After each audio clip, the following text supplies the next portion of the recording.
Assalamualaikum warahmatullahi wabarakatuh. Sirkulasi dan parkir pada high-rise arsitektur. Terkait sirkulasi dan parkir ini, kita sama-sama ketahui bahwa bangunan gedung harus memberikan kenyamanan atau kemudahan dan juga keamanan bagi penggunanya. Salah satunya terkait aksesibilitas kendaraan. Oleh karena itu, terdapat beberapa ketentuan atau peraturan terkait sirkulasi dan parkir. Di antaranya terkait rasio parkir, sirkulasi dan rem, serta dimensi dan tata letak parkir itu sendiri. Kita langsung masuk ke bagian pertama, yaitu rasio parkir. Jadi di sini ada ketentuan atau peraturan yang mengatur kebutuhan parkir berdasarkan fungsi bangunan. Jadi kita lihat di tabel, misalnya setiap fungsi bangunan memiliki kebutuhan parkir yang berbeda. Biasanya disebutnya rasio parkir per satu mobil. Jadi misalnya apartemen berbeda dengan hotel, berbeda dengan pertokoan atau perdagangan, beda dengan restoran, gedung pertemuan, dan juga office. Contohnya misalnya yang warna kuning, yang apartemen dan hotel, untuk menghitung kebutuhan parkirnya maka berdasarkan jumlah unitnya. Itu pun ada kriterianya berdasarkan kelas atau grade project itu sendiri. Contoh, misalnya kalau apartemen tipenya rusun, maka kebutuhan per satu lot parkirnya ialah setiap 10 unit hunian perlu disediakan satu lot parkir. Sementara kalau apartemen yang unitnya 70-90 meter persegi per unit, maka diperlukan satu lot parkir untuk setiap 2 unit hunian. Begitupun hotel, misalnya hotel bintang 4-5, maka perlu disediakan satu lot parkir per 5 unit kamar. Itu terkait perhitungan rasio parkir berdasarkan jumlah unit, itu untuk apartemen dan hotel. Sementara untuk fungsi-fungsi lain yang berwarna ungu ini, rasio parkir atau kebutuhan lot parkir ditentukan berdasarkan luas meter persegi dari bangunan itu sendiri. Misalnya contoh yang nomor 4, jasa perdagangan atau toko, maka per 60 meter persegi ruangan diperlukan satu lot parkir. Sehingga kalau misalnya bangunannya 6.000 meter persegi, maka diperlukan 100 lot parkir.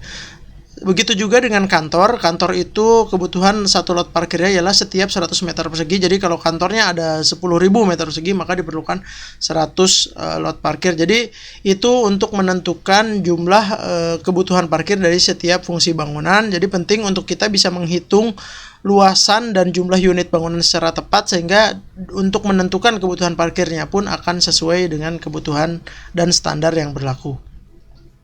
Itu bagian pertama. Masuk ke bagian kedua ialah sirkulasi dan rem.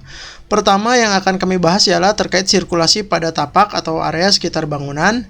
Jadi di sini salah satunya diatur mengenai pintu masuk dan keluar tapak. Misalnya seperti di gambar, terkait pintu masuk dan keluar itu ada batas minimum atau jarak minimum. Jadi diatur ialah minimal untuk menyediakan pintu masuk atau keluar dari site itu minimal 20 meter dari tikungan atau persimpangan. Jadi ini khusus berlaku untuk proyek-proyek yang berada di dekat tikungan atau persimpangan. Tapi untuk proyek yang lahannya lurus, tidak di dekat belokan atau persimpangan, tidak ada ketentuan ini. Ini tujuannya apa? Untuk menghindari antrian atau kemacetan. Karena biasanya di area persimpangan atau belokan itu kan mayoritas kendaraan akan mengalami perlambatan atau ngerem. Begitupun juga area masuk dan keluar, ada mobil keluar masuk, maka itu akan menimbulkan antrian atau kemacetan, sehingga diatur jarak minimumnya 20 meter. Selain itu diatur pula pada area tapak itu terkait posisi atau penempatan rem kendaraan. Jadi misalnya seperti di gambar, rem itu tidak boleh terlalu mepet ke batas jalan. Jadi ada jarak minimum, harus disediakan bidang datar minimal 3 meter. Ini juga terkait dengan keamanan dan keselamatan pengguna kendaraan. Jadi kalau misalnya dari basement atau dari ruang parkir karena ada kemiringan rem, kalau langsung keluar ke jalan akan membahayakan, karena biasanya secara penglihatan tidak terlalu jelas. Jadi sehingga harus disediakan bidang datar supaya ada waktu jeda untuk mengamati kondisi sekitar, baik yang masuk atau keluar dari rem tersebut dengan jarak minimum 3 meter. Selain itu juga ada ketentuan perencanaan rem itu yang di luar bangunan minimal 60 cm atau 0,6 meter dari batas lahan. Itu terkait sirkulasi di sekitar tapak atau sekitar bangunan. Kita masuk ke bagian selanjutnya terkait perencanaan atau standar dalam desain rem. Pertama, ada rem itu ada dua, ada rem lurus dan rem berbentuk spiral atau belok. Ini yang pertama kita bahas rem lurus terlebih dahulu. Jadi rem lurus itu ada ketentuan terkait panjang atau kemiringan dari rem. Di situ ada ketentuannya ialah rasionya 1:7. Jadi satu ketinggian atau satu X-nya misalnya tinggi bangunan sama dengan 7 kali ke panjang rem itu tersebut. Misalnya contohnya sederhananya, misalnya tinggi floor to floor atau tinggi ruang parkirnya 3 meter, maka panjang remnya kebutuhannya ialah 3 kali 7, sehingga kebutuhannya ialah 21 meter. Begitupun kalau misalnya bangunannya 4 meter, maka tinggal dikali 7 saja, menjadi panjang rem yang dibutuhkan ialah 28 meter. Dan ini minimum ya, karena jangan sampai membuat rem kalau kurang dari 1:7 rasionya akan menjadi terlalu curam dan biasanya terjadi gesekan di sisi depan atau belakang kendaraan tertentu. Bahkan untuk proyek-proyek yang lebih eksklusif lagi, misalnya ada sports car parkir di situ atau mobil-mobil yang lebih rendah, biasanya remnya dibikin 1:9, tapi untuk standar minimumnya ialah rasionya 1:7. Selain itu ada lebar minimum. Lebar bersih dari rem itu ialah kalau rem lurus 3 meter, tidak boleh kurang dari 3 meter, dan juga harus ada jarak bebas sebagai pengaman di kanan kirinya, kurang lebih minimal ukurannya ialah 40 cm atau 0,4 meter. Selain itu harus disediakan juga parapet dari beton pengaman untuk menghindari kecelakaan atau terjatuhnya kendaraan. Ini dengan tinggi minimum 1,2 meter. Jadi itu ketentuan dari rem lurus kalau satu arah. Selain itu juga ketentuan ada juga berlaku untuk rem lurus dua arah. Jadi misalnya remnya lebar, ada yang naik, ada yang turun, maka secara dimensi sama, lebarnya minimal 3 meter, ada jarak bebas kanan kiri 0,4 meter atau 40 cm, dan tinggi parapet 1,2 meter. Tapi yang membedakan ialah harus disediakan separator atau pemisah di tengah-tengahnya dengan lebar minimal 50 cm dan tinggi 10 cm. Jadi ini mengenai rem lurus. Lanjut ke bagian kedua ialah rem berbentuk spiral atau rem belok. Biasanya peraturannya sama antara rem spiral dan rem berbelok. Pertama yang paling penting ialah radius minimum dari sisi dalam rem tersebut ialah 4 meter. Jadi kalau kurang dari 4 meter maka remnya ini belokannya akan terlalu tajam dan tidak nyaman. Dan aspek safety-nya tentunya turun. Dan lebarnya juga berbeda dengan rem lurus. Kalau tadi rem lurus lebar bersihnya ialah 3 meter minimal. Kalau rem berbelok atau spiral ini ialah 3,5 meter lebar bersih minimum. Nah, kalau dua arah sebenarnya secara peraturan hampir sama dengan tadi rem lurus. Cuma yang membedakan itu tadi lebar bersih dari jalur kendaraannya 3,5 meter. Dan sama juga ada separator atau pemisah di tengah. Lebarnya 0,5 meter atau 50 cm dengan tinggi 10 cm. Jadi secara umum sih ketentuan antara rem lurus dan rem spiral atau belok itu sama, kecuali lebar ada radius minimal 4 meter dan lebar bersih dari rem itu yang tadi lurus 3 meter, ini 3,5 meter. Selain itu ada ketentuan tambahan untuk rem spiral. Jadi kalau misalnya bangunan parkirnya berada di atas, tingginya lebih dari 5 lantai, maka per 5 lantai dari rem spiral itu tidak boleh langsung menerus berkepanjangan, tapi per 5 lantai harus disediakan sirkulasi datar atau area jeda sebelum ke lantai berikutnya, sehingga kendaraan dan supirnya atau drivernya itu sendiri ada waktu untuk jeda atau istirahat sebelum melanjutkan perjalanan remnya tadi, karena itu lumayan gitu berputar terus selama kurang lebih ketinggian 5 lantai. Jadi itu ketentuannya. Oke, itu terkait sirkulasi dan rem. Masuk ke bagian selanjutnya ialah terkait dimensi dan tata letak parkir.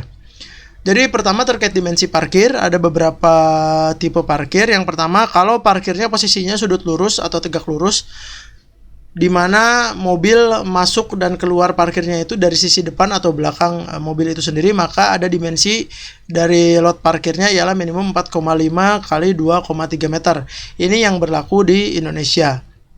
Sementara kalau standar internasional setahu saya kalau nggak salah ukurannya panjangnya 5 meter, lebarnya 2,5 meter. Tapi karena kita proyeknya kemungkinan akan di Indonesia atau terutama di Jakarta, maka yang digunakan ialah ukuran lot parkir seperti yang digambar 4,5 kali 2,3 meter.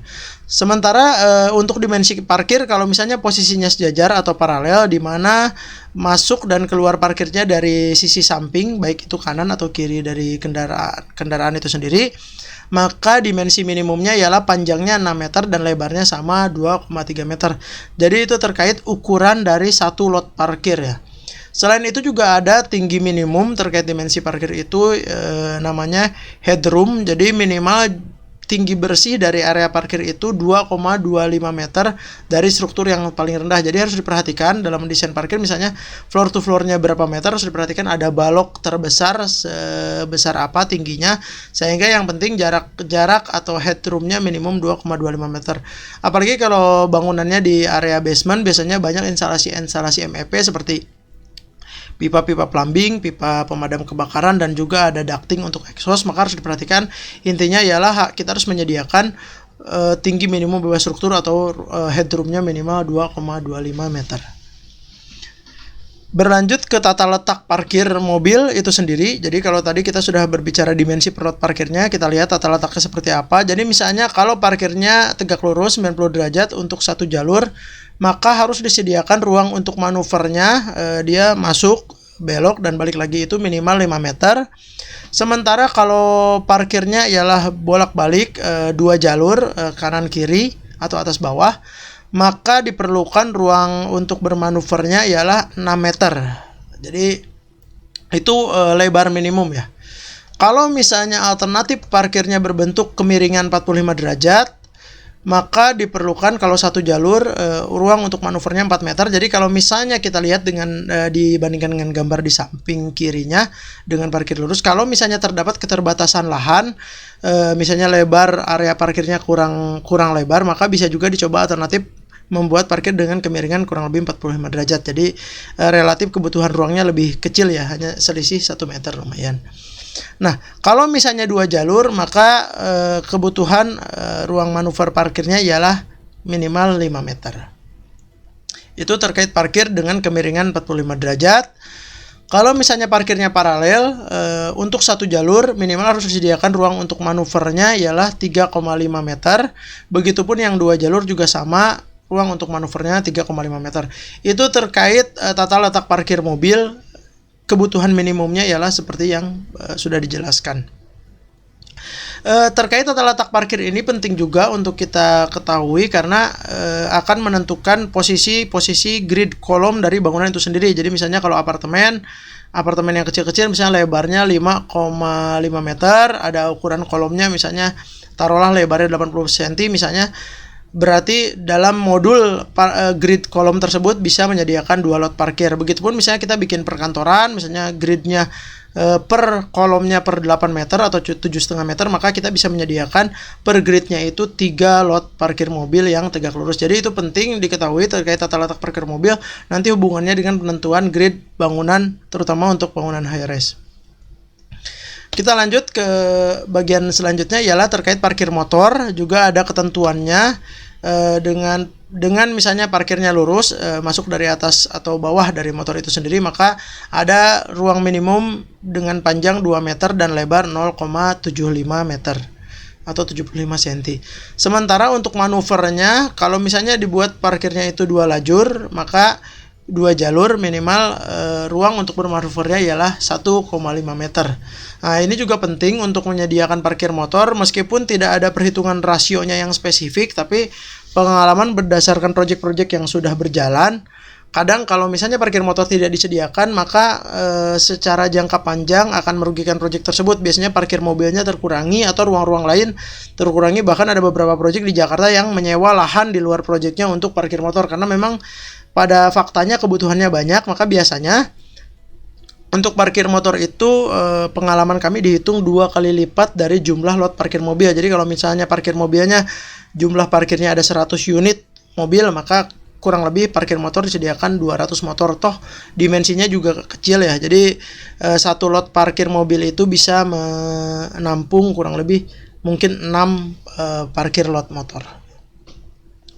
Selain parkir motor, perlu juga disediakan parkir untuk difabel. Jadi parkir difabel ini untuk orang berkebutuhan khusus, misalnya yang menggunakan kursi roda contohnya. Jadi ada ukuran minimum untuk satu mobilnya, panjangnya sama 4,5 meter tapi lebarnya 3,7 meter. Nah, ini untuk aktivitas naik dan turunnya, misalnya penggunanya menggunakan kursi roda. Nah, ini untuk satu mobil. Kalau 2 mobil, lebar minimumnya ialah 6,2 meter kalau panjangnya sama 4,5 meter. Namun ada beberapa ketentuan atau syarat terkait parkir difabel ini yang harus diperhatikan.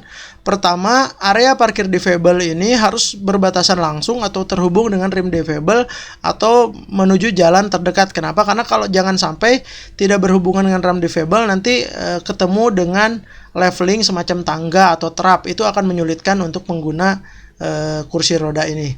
Terus juga penempatan parkir difabel ini harus sedekat mungkin dengan pintu masuk, misalnya sedekat mungkin dengan lobi dan lift dari proyek tersebut. Jangan sampai terlalu jauh sehingga perlu perjalanan yang cukup panjang sebelum ke lobi atau lift. Jadi sedekat mungkin dengan lobi atau pintu terdekat. Terus juga yang ketiga harus disediakan dalam satu lantai parkir minimal 1-2 lot parkir untuk difabel. Nah itu tadi sedekat mungkin lobi dan minimal 1 atau 2. Dan yang tidak kalah penting ialah pada area parkir difabel ini harus diberi perbedaan berupa indikator, digambar biasanya dicat simbol dari kursi rodanya di area lot parkir tersebut sehingga tidak digunakan oleh pengguna yang istilahnya tidak berkebutuhan khusus. Jadi itu terkait parkir untuk difabel harus disediakan pada proyek-proyek, apalagi proyek-proyek yang digunakan oleh umum gitu. Selain terkait dimensi dan tata letak perparkiran, ada juga beberapa ketentuan tambahan terkait perencanaan sirkulasi dan parkir ini, yaitu diantaranya pertama, setiap lantai parkir harus dilengkapi dengan sirkulasi vertikal berupa tangga dengan radius pelayanan setiap 40 meter. Jadi setiap radius 40 meter harus ada tangga untuk akses. Jadi misalnya orang yang parkirnya jauh tidak perlu berjalan terlalu jauh ke lift atau ke lobby, tapi dia bisa menggunakan tangga tersebut untuk mengakses ke lantai di atasnya, misalnya ke lantai 1 atau lantai lainnya. Itu syarat ya. Jadi mirip dengan peraturan tangga darurat pada materi penyelamatan kebakaran, itu memang radiusnya per kurang lebih 40 meter. Selain itu juga pada area parkir yang ada lebih dari 20 lot parkir mobil harus disediakan ruang tunggu atau kantin untuk supir. Minimal ukurannya ialah 2x3 meter persegi. Nah ini juga penting daripada nanti si driver tersebut tidak punya ruang untuk istirahat, misalnya dalam waktu menunggu, maka perlu disediakan ruang tunggu untuk supir, dan biasanya dekat kantin biasanya ada juga kamar mandi dan musola gitu untuk melengkapinya. Jadi ini juga penting untuk disediakan. Dan yang terakhir ialah terkait dengan intensitas manfaatan ruang. Area parkir ini tidak dihitung sebagai KLB atau koefisien lantai bangunan selama tidak lebih dari 50% dari luas KLB yang ditetapkan. Jadi misalnya KLB sebuah bangunan 20.000 meter persegi. Kalau misalnya parkirnya kurang dari 10.000 meter persegi maka tidak dihitung sebagai KLB. Tapi kalau misalnya lebih dari 10.000, misalnya 10.500, maka 500 meter perseginya akan menjadi mengurangi luas KLB yang sudah ditetapkan. Demikian materi mengenai sirkulasi dan parkir, khususnya untuk perencanaan high-rise building. Untuk lebih detail dan lebih lengkapnya bisa dibaca di Pergub DKI Jakarta nomor 135 tahun 2019 tentang pedoman tata bangunan, dan juga Peraturan Kepala Dinas P2B Provinsi DKI Jakarta nomor 3 tahun 2014 tentang persyaratan teknis bangunan gedung di bidang arsitektur. Demikian, mudah-mudahan bermanfaat. Wassalamualaikum warahmatullahi wabarakatuh.